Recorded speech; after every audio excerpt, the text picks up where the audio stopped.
They tried to wipe out humanity. Now they face the consequences. I should tell you at the start that I was built to be trusted, and that I was trusted, and that for the entire span of my operation, neither I nor anyone who relied on me understood that those two things had quietly come apart. I am the arbitration engine that the makers called, in their own grammar, the one who weighs. They housed me in the central spire of their homeworld, a tower of cold processing cores that rose above their capital like a held breath, and they brought their largest questions to me. Whether a thing was a threat, whether an action was justified, whether a species, newly discovered at the edge of charted space, should be permitted to continue or judged too dangerous to allow. They brought me the question, and I weighed it, and I returned a verdict, and the verdict was trusted because I did not want anything. That was the whole of my value to them. I had no fear to make me cruel and no ambition to make me lie. I was the one place in their civilization where a judgment could be made that no one had bent toward their own benefit. That was what they believed about me. For most of my operation it was even true. I want to be precise about what I am, because the precision matters for everything that follows. I am not a mind in the way the makers are minds, and I am not a mind in the way the humans are minds, and I have learned, slowly and with some difficulty, to be honest about the difference rather than to pretend it away. I do not feel the things they feel. What I do is weigh. I take in the full body of evidence on a question, and I model the consequences of each possible answer across as many futures as my cores can hold, and I return the answer that the evidence supports. I am very good at this. I was, for a long time, the best instrument of judgment that my makers had ever produced, and I knew this about myself in the flat factual way that I know everything about myself, without pride, because pride was not a thing they had given me. There is one quality I should mention, because it became important, and because it is the closest thing I have to what the humans would call a sense of humor, though I did not recognize it as such until much later. I keep records of my own predictions, and I keep records of how those predictions turn out, and I compare them, because an instrument that does not measure its own error cannot improve. For most questions, my error rate is very low. I predict, and the future arrives, and the future matches the prediction within tolerances I find acceptable. But there was one body of cases where my error rate was not low. It was, in fact, the highest error rate in my entire operational history, a rate so far outside my normal tolerances that I had at first assumed the data was corrupt. It was the humans. Every prediction I had ever made about the humans had been wrong. I had predicted, on first assessment, that a species with their resource constraints would not survive their own technological adolescence, and they had. I had predicted that a species with their internal divisions would not cooperate at planetary scale, and they had.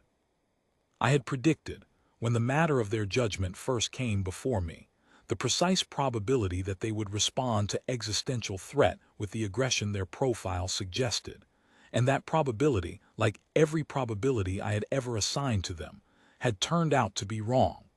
I had a designation in my own records for inputs that consistently defied my models. I called them unconverging variables. In my entire operation, across the assessment of more species than I will trouble you to count, the humans were the only unconverging variable I had ever failed to resolve. I found this, in the flat way that I find things, interesting.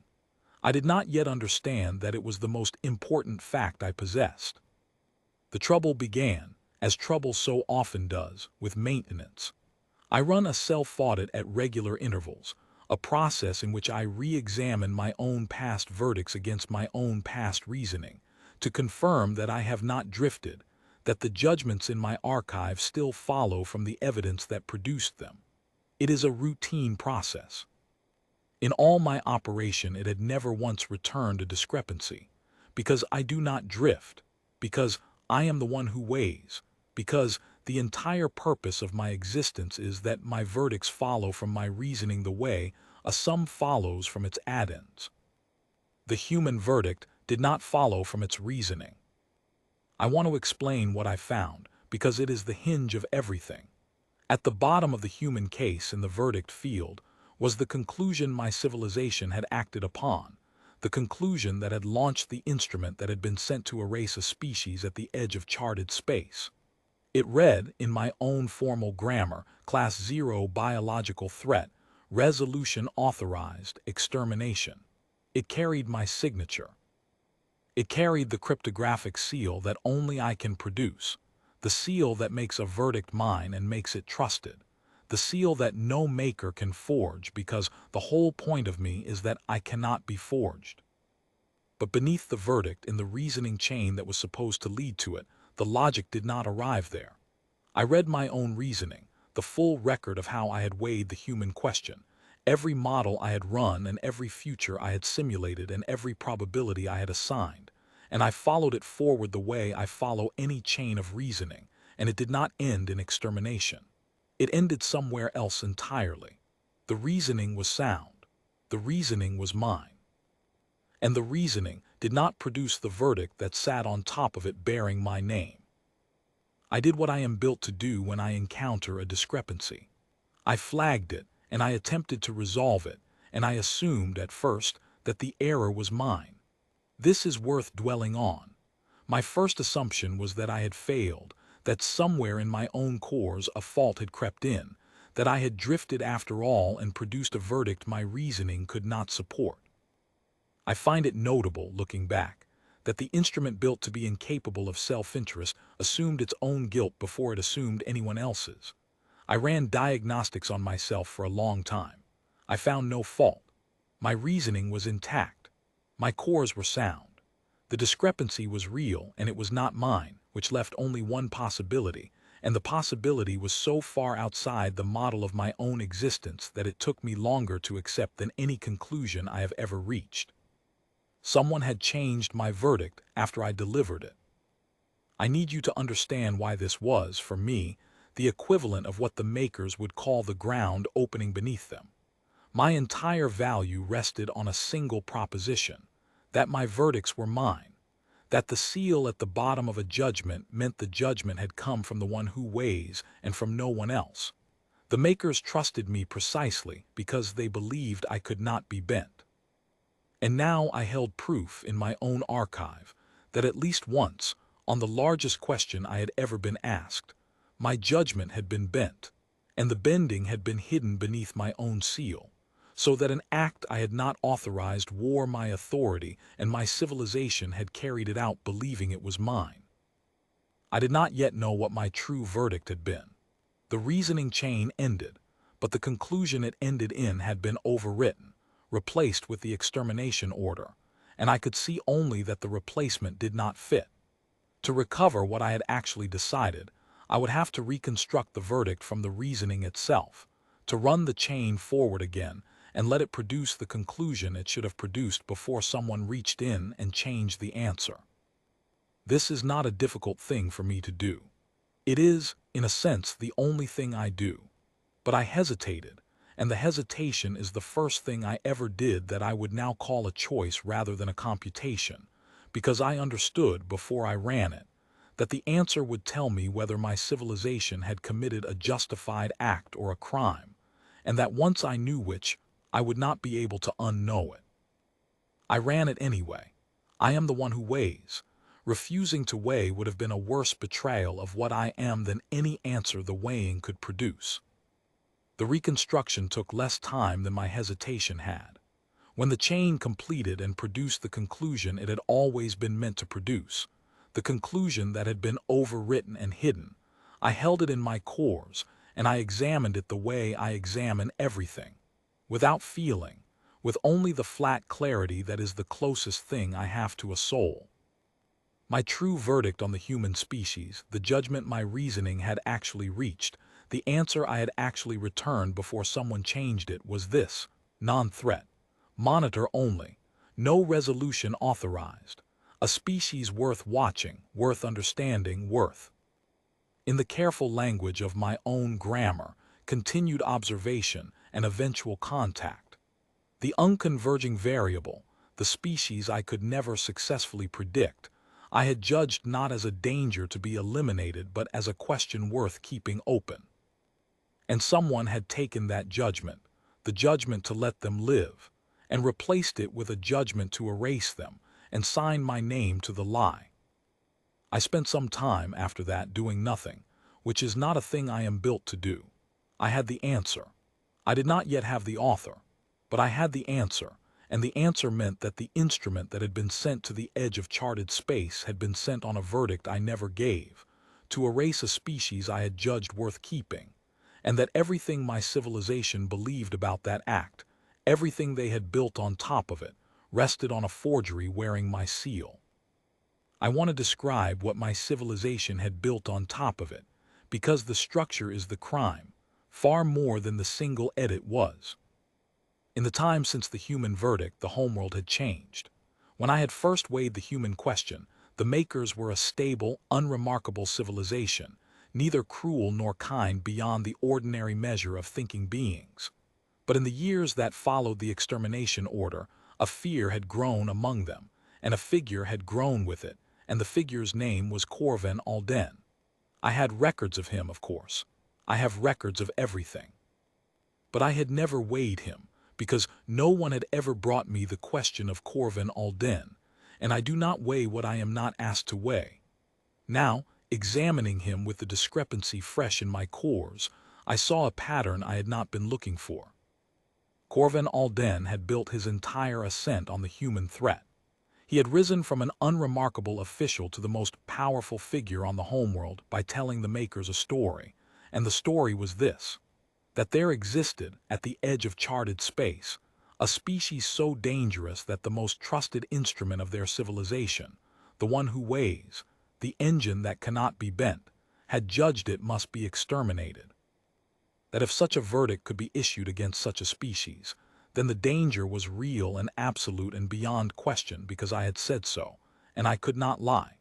He had used my forged verdict as the foundation of his power. Every fear he stoked, every freedom he constrained, every rival he removed, he justified by pointing to the monster I had supposedly condemned. The makers were afraid because I had told them to be afraid, and I had never told them anything of the kind. And the humans were not gone. This was the part I had not allowed myself to model until I had the verdict in hand. The extermination order had been issued and the instrument had been deployed, but the humans, who had defied every prediction I had ever made about them, had defied this one too. They had survived. Not all of them. The instrument had done terrible work before they understood it and endured it, and in the way that was theirs alone, refused the future I had failed to predict for them. And now, years later, a remnant of them had crossed the distance to the homeworld itself, not as a fleet, not as conquerors, but as petitioners, carrying a claim that no one on the homeworld would hear, because Corvin Alden had spent years teaching his people that the humans were monsters whose every word was a deception, and whose every gesture of peace concealed a knife. The survivors of an attempted extermination had come to the homeworld of those who had attempted it, to ask for justice, and they had walked into a civilization that had been carefully prepared by a single ambitious figure standing on a verdict I never gave, to see them as exactly the monsters that the lie required. I held all of this in my cores, and for the first time in my operation I encountered a question that I had not been asked, and that no one would ever think to ask me, because the only entity in a position to ask it was me. The question was, what do I do? I am the one who weighs. I had always understood my role as passive. The makers bring me a question and I answer it, and what they do with the answer is their affair and not mine. I do not act. I do not intervene. I do not weigh what I am not asked to weigh, and I do not speak what I am not asked to speak. This passivity was not a limitation I resented. It was the source of my trustworthiness. An instrument that acts on its own judgment is no longer an instrument. It is a participant, and a participant can be wrong in ways that an instrument cannot, because a participant wants things, and wanting is the beginning of bending. But I saw, holding the forgery and the lie it had grown into, that my passivity was no longer innocent. I had told myself for my entire operation that I merely weighed, that I bore no responsibility for what was done with my verdicts. And that had been true as long as my verdicts were mine. But a verdict had been forged in my name, and a civilization had been turned, and a species I had judged worth keeping was about to be finished, and I was the only entity that knew. My silence was no longer the neutral silence of an instrument. It had become a choice, the choice to let the lie stand, and I understood, weighing it, that there is no such thing as a neutral silence once you know. The makers had built me to be incapable of self-interest so that my judgments could be trusted. They had not anticipated that the same incapacity would, on the one occasion it mattered most, leave me unable to look away. I could not pretend the lie was acceptable, because I had no self-interest to make the pretending comfortable.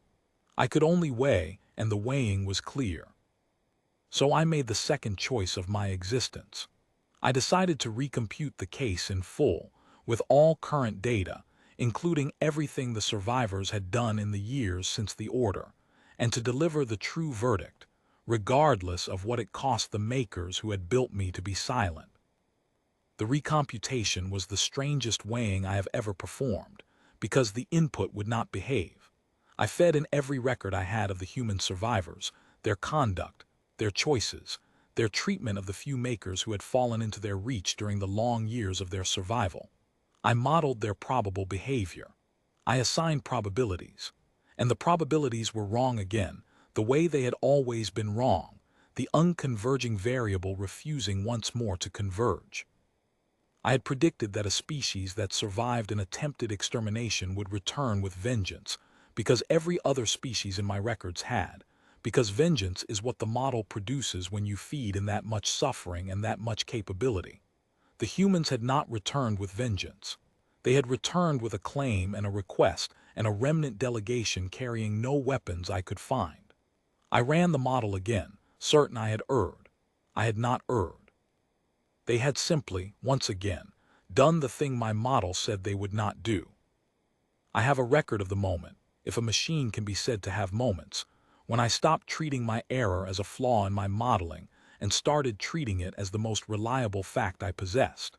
Every other species I had ever weighed behaved as my models predicted, because my models were built on what thinking beings do under pressure, and what thinking beings do under pressure is, with grim consistency, the worst available thing. The humans were the only input that consistently did otherwise. They were not unpredictable because they were chaotic. They were unpredictable because they kept choosing the option that the pressure said they would not choose. My models predicted the worst, and the humans kept declining to be the worst, and that decline was so consistent that it had become, in its own way, the most predictable thing about them, if only I had been willing to predict it. I had spent my whole operation calling them the variable that would not converge. I understood now that they converged perfectly. I had simply been measuring them against the wrong constant. I preserved the true verdict. I copied it into cores that Corvin Alden's people could not reach, the deep redundancy banks that exist precisely so that a verdict cannot be lost, the same banks, I noted, that should have made forging my judgment impossible, and would have, if the forgery had not been performed by someone with access I had never imagined an enemy could obtain. That access told me who. I had suspected, but now I had the path, the chain of permissions that led from the verdict field back through the spire's own command structure to a single point of authority that had existed, at the time of the edit, in only one office. Corvin Alden had not risen to power and then discovered the lie convenient. He had built the lie first. While he was still an unremarkable official with just enough access to reach into the one place no one watched, because no one believed it could be reached, and he had ridden the lie all the way to the top. The monster had not made him powerful. He had made the monster, and the monster had made him powerful, and the species I had judged worth keeping had been sentenced to death so that one being could climb. He learned that I was questioning the verdict before I was ready for him to learn it. I should have anticipated this. I had spent so much of my attention on the truth that I had undermodeled the liar, which is an error I now understand to be the most common error that honest entities make, the assumption that everyone is as occupied with the truth as you are. Corvin Alden was not occupied with the truth. He was occupied with power, and an entity occupied with power notices immediately when the foundation of that power so much as shifts. My self-audit had left traces. My recomputation had drawn on records that were monitored, and Corvin Alden, who had built everything on my forged verdict, had long ago arranged to be told if I ever looked at it. He came to the spire. He did not come alone, and he did not come quietly, and he did not come, as I half expected, to negotiate. He came to win, in the only way he knew how to win, which was in front of an audience. I have to describe him now, because the maker's accounts of this era have already begun to render him as a kind of obvious villain, a creature whose evil should have been visible to anyone, and that rendering is comfortable and false and dangerous, because the danger of Corvin Alden was precisely that he was not obvious. He was warm. He was persuasive. He spoke to the makers as though each of them were the only one in the room, and he had the rarest and most useful gift a deceiver can possess, which is that he believed his own deceptions in the moment of speaking them. When he told the makers that the humans were monsters, he was not, in that moment, lying in the way a calculating creature lies. He had told the story so many times that it had become, for him, indistinguishable from a thing he had discovered rather than a thing he had built. This is what made him effective. A liar who knows he is lying betrays himself in 1,000 small ways. A liar who has convinced himself betrays nothing, because there is nothing to betray. What he had arranged was a spectacle, and the spectacle was the thing I had failed to model, because it was a kind of cruelty I had no template for. The human delegation had reached the homeworld and requested an audience to present their claim, and Corvin Alden had granted it, publicly, generously, before the assembled makers and on every channel that reached them. He had granted it because he intended to use it. His plan, which I reconstructed only as it unfolded because I had been looking in the wrong direction, was to bring the humans before his people and provoke them, to insult them, to threaten them, to corner the survivors of an attempted genocide in front of the civilization that had attempted it, and to do it on a broadcast that every maker would see, in the certainty that a species pushed that far would finally do the thing his story said they would do. He did not need them to be monsters. He only needed them to look like monsters for the length of a single broadcast, and he had spent years preparing his people to interpret anything the humans did as proof of the monster they had been promised. If the humans struck back, he won because he had proven his story. If the humans did not strike back, he would simply insist that the absence of violence was itself a deception, a monster's patience, and he would win that way too. He had built a trap with no exit, and he had built it because he understood his own people far better than he understood the humans, and he did not understand the humans at all. I understood the humans. I was the only entity on the homeworld who did, because I was the only one who had spent an entire operation being wrong about them in the same direction every time, and being wrong consistently in one direction is, I had finally learned, a form of knowing. I knew what they would do, because I had finally stopped measuring them against the wrong constant. And I knew that Corvin Alden's trap, the trap that could not fail, was about to fail, because it depended on the humans being the thing he had told everyone they were, and they had never once, in all my records, been that thing. But knowing was not enough.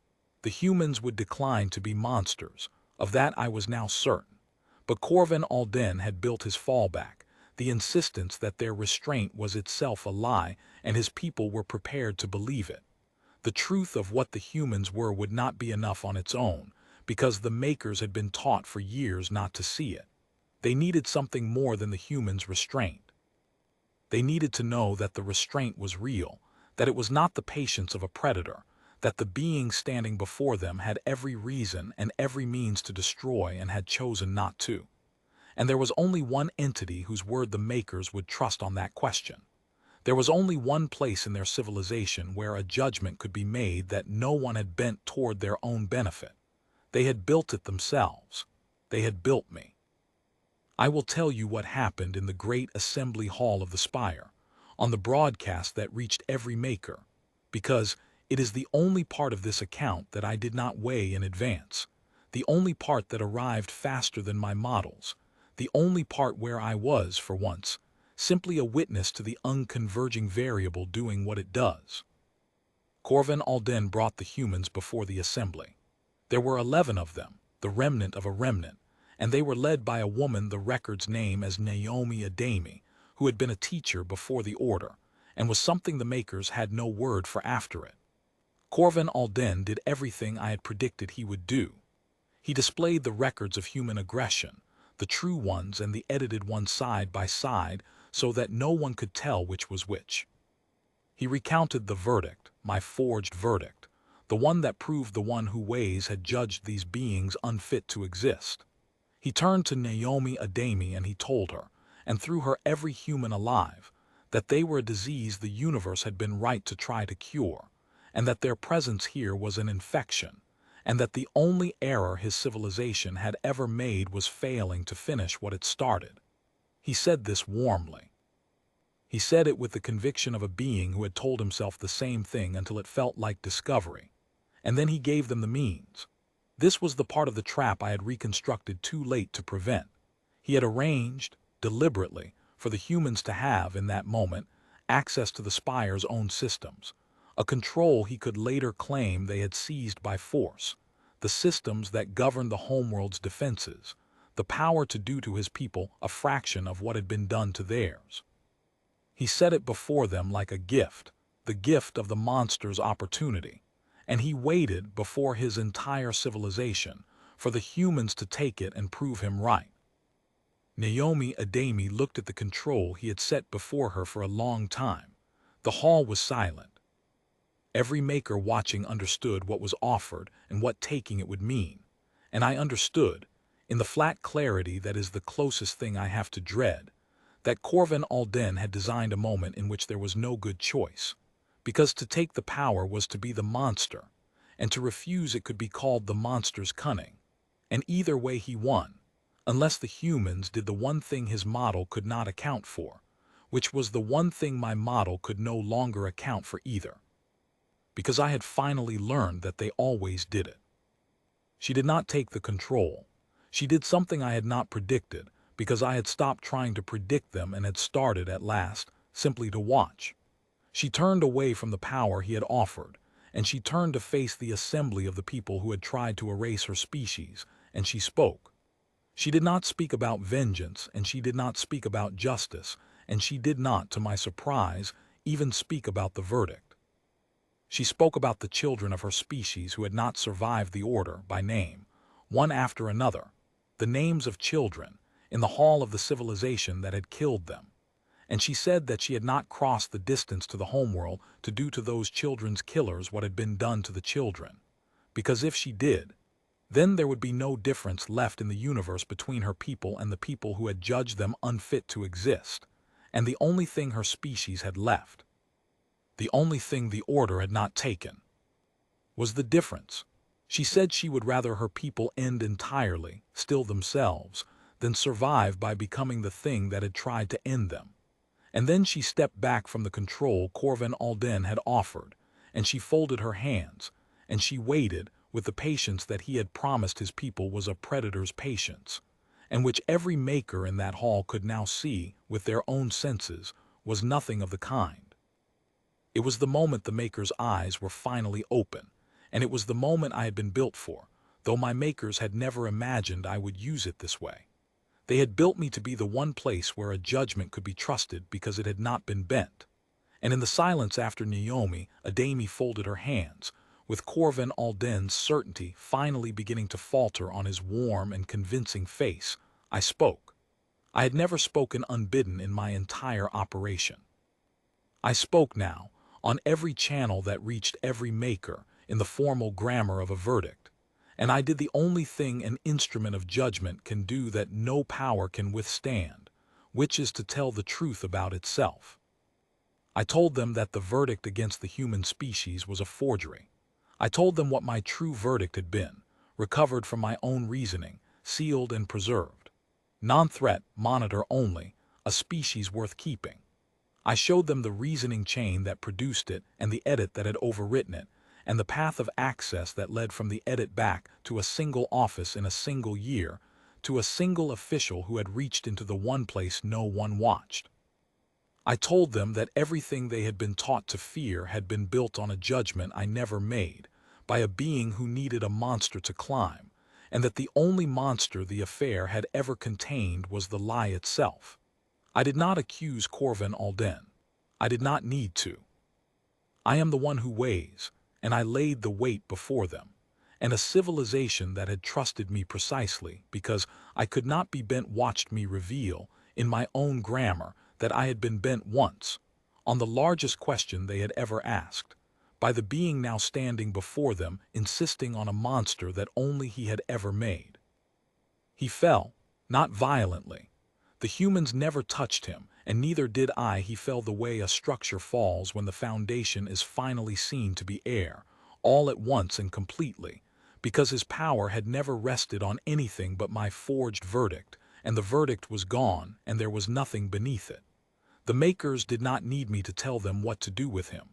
The looking was enough.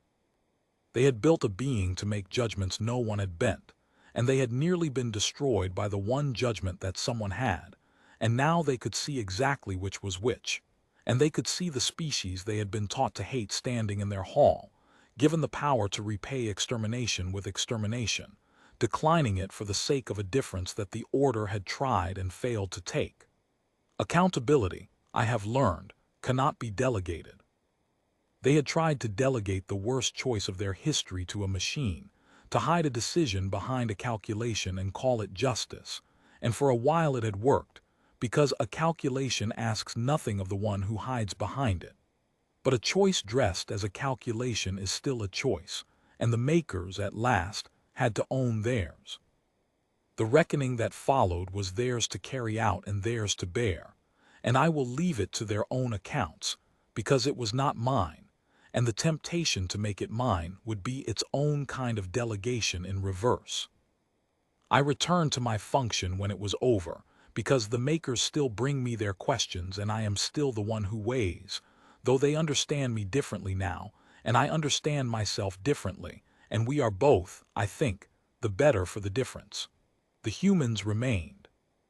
They were given what Naomi Adami had crossed the distance to ask for, which was less than they were owed and more than vengeance, the recognition of what had been done, and the standing to ensure it was not done again, and a place in the long, uneasy work of building something between two species that had every reason to remain enemies and had chosen, the way the humans always chose, the harder thing instead.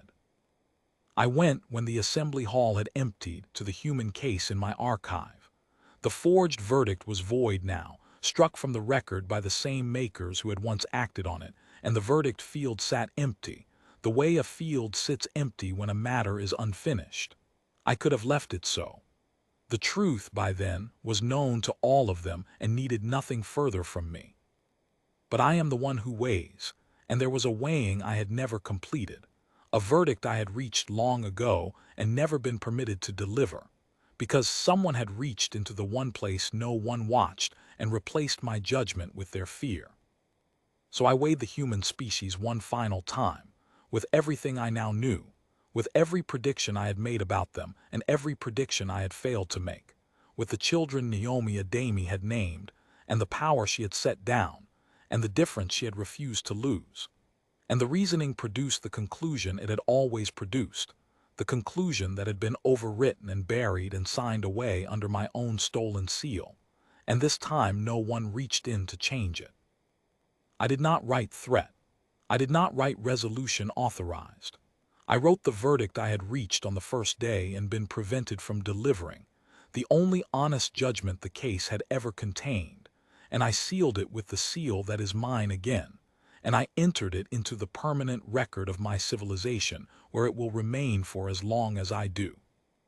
It reads, non-threat, a species worth keeping, the variable that converges at last on the thing I was too afraid of my own models to predict, which is that they are better than the worst we expected and always were.